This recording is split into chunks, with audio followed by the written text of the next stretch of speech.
zamanında anacıklar evimizi yaptı, parkımızı yaptı. Geldik buraya.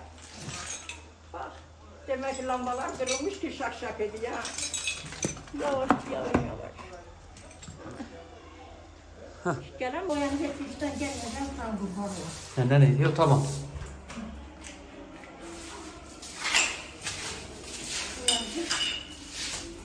Birden olur, çeliklere sokunasın. Kapıya gelecek dediği şey kimsem yok. Baktılar, kocam sakat, sağ kol sol bacak. Ama da durumumuz yok, yapak. Her taraf yandı gitti, bir tane rakı içmiş. Esrar çekmiş, yani yandı gitti evimiz ama bize yardımda bulun. Çünkü parkeleri gitti ama suyun içinde ya.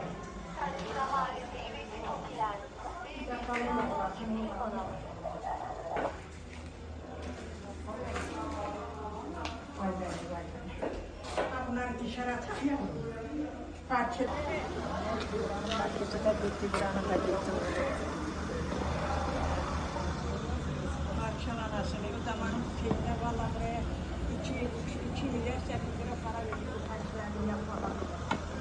Kızın döküldü depremde. Çatlağın sıva gibi var mı bir şey? Vardı işte badan ettik ne durduk. Yok çatlak ama sıva çatlağı yani.